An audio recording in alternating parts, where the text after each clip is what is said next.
Salut à tous et à toutes, c'est Siva de la chaîne Omegama et on se retrouve dans une nouvelle vidéo après une longue période d'absence.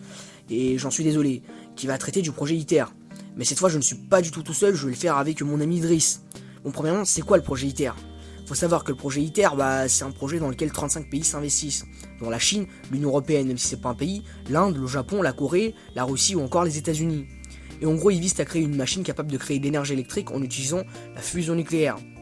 C'est-à-dire avec le même principe que notre soleil, quoi. Ce qui est rentable économiquement, mais aussi écologiquement en principe, car il n'émet pas de CO2 quand il est en action. Et ben finalement, c'est pas si dur à comprendre, car le principe est simple. Ils vont utiliser ce qu'on appelle un tokamak. De nom, ça a l'air d'être un truc complexe et tout, mais c'est juste une machine expérimentale qui est conçue pour exploiter l'énergie de la fusion.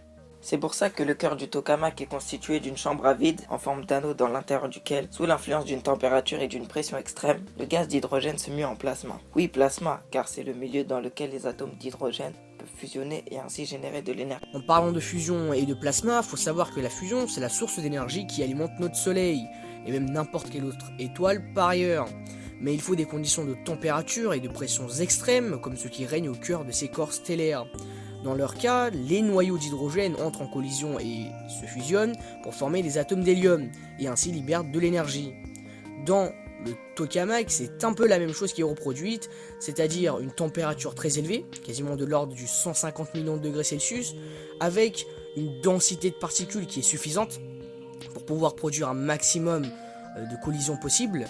Et enfin, un temps de confinement de l'énergie qui est suffisamment long pour que les collisions se produisent, mais cette fois-ci avec une grande vitesse. Tout ça grâce à des champs magnétiques très puissants qui sont mis en place pour confiner et contrôler le plasma.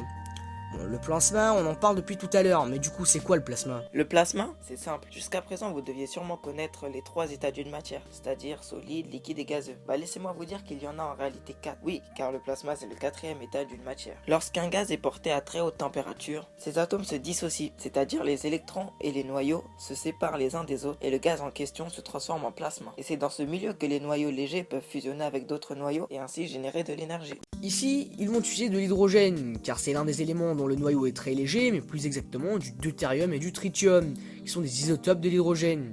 Bon, faut savoir que cette fusion produit de l'énergie sous forme de chaleur, qui sera capturée par la paroi du chambre à vide du tokamak, qui va chauffer l'eau et va produire de la vapeur, qui lui à son tour va faire tourner des turbines et alternateurs pour pouvoir créer de l'électricité, tout comme dans les autres centrales classiques, comme celle à charbon ou encore les centrales nucléaires.